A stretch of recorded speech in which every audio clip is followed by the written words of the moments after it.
ஹே good morning guys. இன்னைக்கு date பார்த்தீங்கன்னா 8 ஜனவரி 2026. Dinamani news பேப்பரில் இருக்கிற நியூஸஸ் பார்க்கலாம். ஓகே, ஸோ ஃபஸ்ட் என்ன நியூஸ்ன்னு பார்த்தீங்கன்னா இன்னைக்கு ஹெட்லைன்ஸ் ஃபுல்லாக அரசியல் பற்றி இருந்துச்சு. சரிங்களா,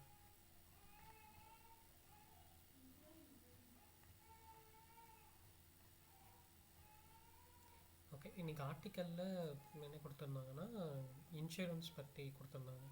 ஸோ நீங்கள் ரீசெண்டாக நியூஸஸில் கூட பார்த்துருக்கலாம். இன்சூரன்ஸில் சில ஃப்ராட்ஜரி லைக் நிறைய இன்சூரன்ஸ் ஏஜென்ட்ஸ் வந்து கஸ்டமர்ஸ்க்கு முக்கியமான பாயிண்ட்ஸ் எல்லாம் சொல்லாமல் இன்சூரன்ஸ் எடுத்து அவங்களுக்கு அதனால் சில அவங்க எதிர்பார்த்த பலன் கிடைக்காம நிறைய பேர் கேசஸ் போட்டு அந்த மாதிரி இஷ்யூஸ்லாம் வந்ததை நீங்கள் படிச்சிருப்பீங்க. ஸோ அதை பற்றி ஒரு ஆர்டிக்கல் கொடுத்துருந்தாங்க. லைக் ஐஆர்டிஏஐ அப்படின்னு சொல்லுவோம். ஸோ இன்சூரன்ஸ் அத்தாரிட்டி அவங்க வந்து இதெல்லாம் கொஞ்சம் செக் பண்ணி கஸ்டமர்ஸ்க்கு ஒரு நல்ல சர்வீஸாக கொடுக்கணும் அப்படின்னு சொல்லிட்டு. ஸோ இங்கே கொடுத்துருந்தாங்க லைக் ஆயில் காப்பீட்டு சந்தா தொடர்பாக எவ்வளோ புகார்கள் வந்திருக்கு. ஸோ 2023-2024 1,20,000 புகார்கள் வந்திருக்கு. அதுவே 2024-25 இயரில் பார்த்தீங்கன்னா கம்பேர்ட் டு ப்ரீவியஸ் இயர் அது கொஞ்சம் குறைஞ்சிருக்கு.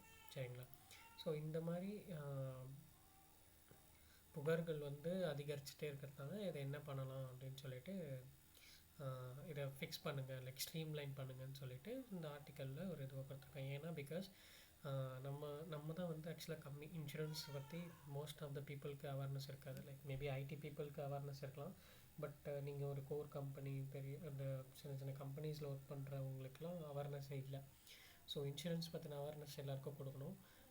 ப்ளஸ் கவர்மெண்ட் வந்து ஆயுஷ்மான் பாரத் திட்டம் அந்த மாதிரி நிறைய திட்டம் வச்சுருந்தாலும் இன்சூரன்ஸ் பற்றின சில திட்டங்கள் கொண்டு வந்து மக்களுக்கு விழிப்புணர்வு கொண்டு அப்படின்னு சொல்லிட்டு ஒரு ஆர்டிக்கல் கொடுத்துருந்தாங்க. ஃப்ரீயாக இருந்தால் படித்து பாருங்கள், நல்லா ஒரு ஐ ஓப்பனராக இருக்கும். சரிங்களா, ஸோ இன்றைக்கி அந்த பொங்கல் பரிசு திட்டம் தொடங்கி வைக்கிறாங்க. ஓகே, அது ஒரு நியூஸாக கொடுத்துருந்தாங்க. நெக்ஸ்ட் வந்து so SIR special intensive revision எல்லா ஸ்டேட்ஸில் யூனியன் டெரிட்டரிஸ்லையும் கம்ப்ளீட் ஆகிடுச்சு. ஸோ மொத்தம் 12 ஸ்டேட்ஸில் வந்து டோட்டல் ஓட்டர்ஸ் எவ்வளோ பேர் நீக்கியிருக்காங்க அப்படின்னா 6.5 crore. ஓகே, ஸோ இதில் அதிகபட்சமாக நம்ம நேற்றே பார்த்துருந்தோம். உத்தரப்பிரதேசில் 2.89 கோடி வாக்காளர்கள் நீக்கப்பட்டிருக்காங்க. அதுக்கப்புறம் தமிழ்நாடு தான் அதிகம், 97 லட்சம் பேர். ஓகே, ஸோ இது ஒரு நியூஸாக கொடுத்துருந்தாங்க. அப்புறம் இங்கே ஒரு தினமணி அவங்க ஒரு ஆர்டிக்கல் கொடுத்துருந்தாங்க. என்னென்னா வந்து ஸோ ரீசெண்டாக பார்த்தீங்கன்னா உத்தரப்பிரதேஷ் வந்து ஒரு ஜியோ டிக்ளேர் பண்ணியிருந்தாங்க. என்னென்னா ஸ்கூல் ஸ்டூடெண்ட்ஸ்க்கு வந்து டீச்சர்ஸே வந்து ஒரு சில டைம் ஒதுக்கி ஒரு பீரியட் மாதிரி ஒதுக்கி டெய்லி நியூஸ் பேப்பரை படிக்க வைக்கணும் அப்படின்னு சொல்லியிருந்தாங்க. லைக் பிகாஸ் இப்போது நம்ம எல்லாமே டிஜிட்டல் ஆகிடுச்சு. ஸோ டிஜிட்டலில் தான் எல்லோரும் படிக்கிறாங்க.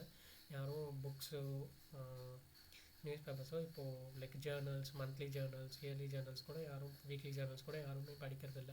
ஸோ அதை பற்றி ஒரு ஆர்டிக்கலாக கொடுத்துருந்தாங்க. லைக் இப்போதைக்கு பார்த்திங்கன்னா உத்தரப்பிரதேஷ், ராஜஸ்தான் வந்து 2 பேரும் வந்து இந்த மாதிரி ஒரு ஜியோ ப்ரொடியூஸ் பண்ணதால் நம்ம தமிழக அரசும் வந்து தமிழக பள்ளிகளிலும் நாளிதழ் வாசிப்பு பழக்கம் ஏற்படுத்தணும் அப்படின்னு சொல்லிட்டு நிறைய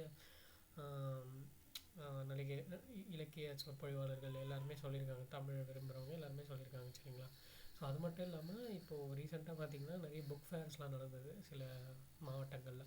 ஸோ அந்த புக் ஃபேர்ஸில் வந்து என்ன சொல்கிறாங்கன்னா அந்த புக் ஸ்டால் போட்டிருக்காங்க இல்லையா, அவங்க வந்து வருத்தம் தெரிவிச்சிருக்காங்க. லைக் நாங்கள் இவ்வளோ வாடகை எடுத்து நாங்கள் புக் ஃபேர் போடுறோம், பட் எங்களுக்கு நாங்கள் எதிர்பார்த்த அளவு புக்ஸ் சேல்ஸ் ஆகலை. மக்கள் வந்து அங்கே நடைபெற்று இருக்கிற கருத்தரங்க லைக் இப்போது நிறைய பேரை பேச கூப்பிடுறாங்க இல்லையா, சில செலிப்ரிட்டிஸ், அவங்கள எழுத்தாளர்கள், பேச்சாளர்கள் எல்லாரும் அவங்கள பார்க்க தான் வராங்க. பட் புக்ஸை யாரும் வாங்க மாட்டுறாங்க. அது மட்டும் இல்லாமல் நிறைய ஸ்டால்ஸ்லாம் போட்டிருப்பாங்க, like food stalls, snacks stalls அந்த மாதிரி. ஸோ அதுக்காக தான் மக்கள் வராங்களே தவிர புக்ஸை வந்து யாரும் பார்த்துட்டு வாங்க மாட்டுறாங்கன்னு சொல்லிட்டு ஒரு அவங்க ஸ்டால்ஸ் போடுறவங்க சொல்லியிருக்காங்க இங்கே. சரிங்களா, ஸோ அதோட நோக்கம் என்ன, நம்ம டார்கெட் பண்ணுமோ அது நிறைவேறலை. தமிழக அரசு என்ன நோக்கத்துக்காக புத்தக திருவிழா கொண்டு வந்தாங்களோ அது தவிர எல்லாம் நிறைவேறுதுன்ற மாதிரி சொல்லியிருந்தாங்க. ஸோ இதை எப்படி ஃபிக்ஸ் பண்ணணுன்றது கவர்மெண்ட் தான் டிசைன் பண்ணணும். ஸோ இந்த மாதிரி ஃபிக்ஸ் பண்ணுறதுக்கு இது ஒரு பெஸ்ட் இனிஷியேட்டிவாக இருக்கலாம். சரிங்களா? ஓகே, நெக்ஸ்ட்டு பார்த்தீங்கன்னா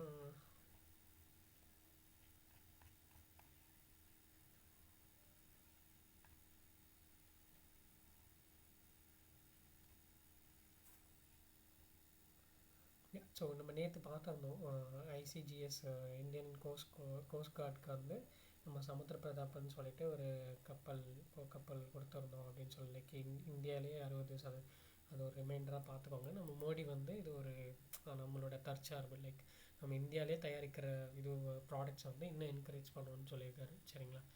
அப்புறம் இங்கே ஒரு நியூஸ் கொடுத்துருந்தாங்க என்னென்னா நிதியாண்டில் பொருளாதார வளர்ச்சி 7.4%.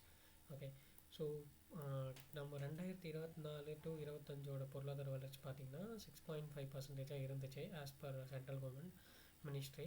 ஸோ இப்போ என்ன சொல்லியிருக்காங்கன்னா இந்த ஃபினான்ஷியல் இயர் வந்து என்ன இருக்கும்னா 7.4% இருக்கும் நம்மளோட ஜிடிபி. ஓகே, அப்படின்னு சொல்லியிருக்காங்க. ஸோ இது ஒரு வளர்ச்சி தான் இல்லையா, அதை கொடுத்துருந்தாங்க, அதை நோட் பண்ணிக்கோங்க. அப்புறம் இங்கே ஒரு நியூஸ் கொடுத்துருந்தாங்க என்னென்னா நாடாளுமன்ற பட்ஜெட் கூட்டத்தொடர். ஸோ பிப்ரவரியில் நமக்கு பட்ஜெட் கூட்டத்தொடர் நடக்கும். ஸோ நல்லா தெரிஞ்சுக்கோங்க, இயர்லி 3 பட்ஜெட் லைக் 3 கூட்டத்தொடர்கள் நடைபெறும். ஓகேங்களா? பாராளுமன்றத்தில் ஃபஸ்ட்டு வந்து பட்ஜெட் கூட்டத்தொடர், நெக்ஸ்ட்டு மழைக்கால கூட்டத்தொடர் ஜூலையில், நெக்ஸ்ட்டு தேர்டு வந்து பார்த்திங்கன்னா குளிர்கால கூட்டத்தொடர் நவம்பர் டு டிசம்பரில் நடக்கும். சரிங்களா?